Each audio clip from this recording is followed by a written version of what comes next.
Tani, t'ja u shpjegojmë pak SEPA-n, se mbase unë e ti dhe kemi folur për shkak të angazhimeve profesionale, por për qytetarët, çfarë do të thotë? E zëm se është një emigrant, po e marr në Itali dhe do të dërgoj 500 euro pranë familjarëve të tij në Shqipëri. Për këtë proces përmes SEPA-s, sa kursen dhe si kursen ai? Da e ndjen që ka kursyer? Po, në fakt janë disa element që ja vlen të shpjegohen.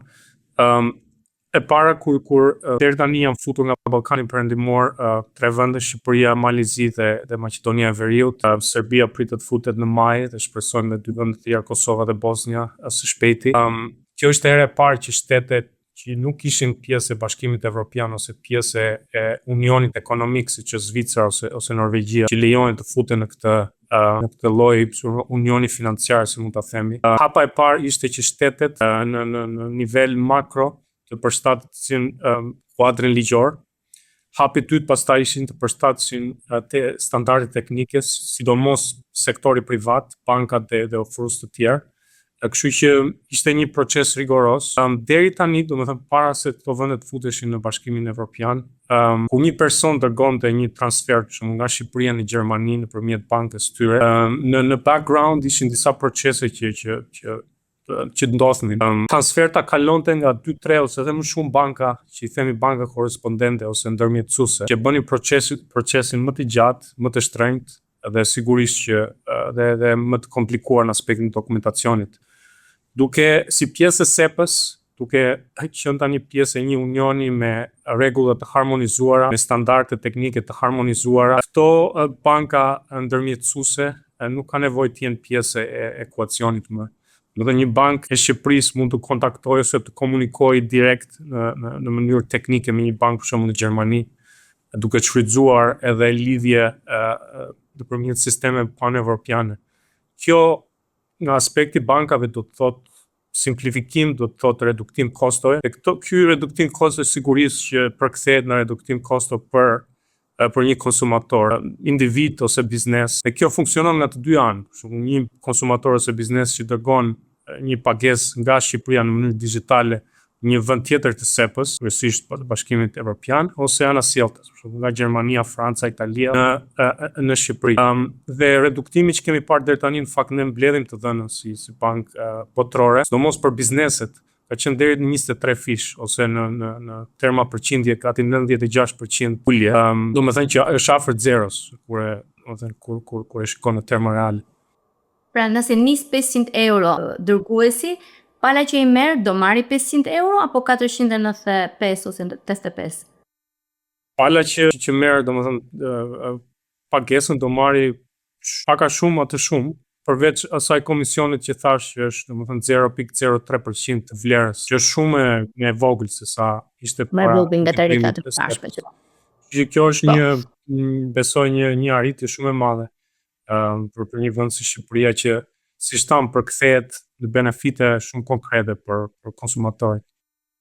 Pra dhe konsumatori do ta ndjej drejt për drejt në xhepat, ka filluar ta ndjej. Ka përfunduar i gjithë procesi, është integruar tashmë për pagesat euro? Apo ka ende hallka të tjera që duhet ta përmirësojnë apo ta përfundojnë këtë thjesht?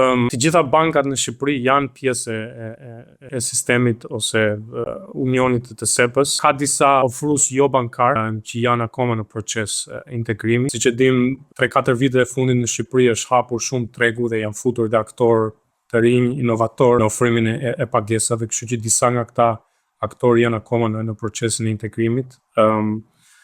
Po besoj gjatë këtij viti ose deri viti tjetër dohet komplet ekosistemi i Shqipërisë i integruar. Pjesa e dytë është fakti që integrimi momentalisht ka të bëjë me pagesa që nuk janë instant. Sigurisht që kur e dërgon ti prapë mund ta marrësh në të njëjtën ditë ose në mëngjesin e ditës nesërme, po ka akoma këtu hapësirë për përmirësim që këto lloj transfer të bëhen në kohë reale. Dhe këtu do ketë shumë do lozë një rol të rëndësishëm sjellja e sistemit të ri që përmenda pak më parë, që është instant në Shqipëri. Banka e Shqipërisë në fakt po punon aktualisht me Bankën e Italisë, Bankën Qendrore të Italisë për implementimin e këtij sistemi, që bazohet në modelin e sistemit pan-europian TIPS.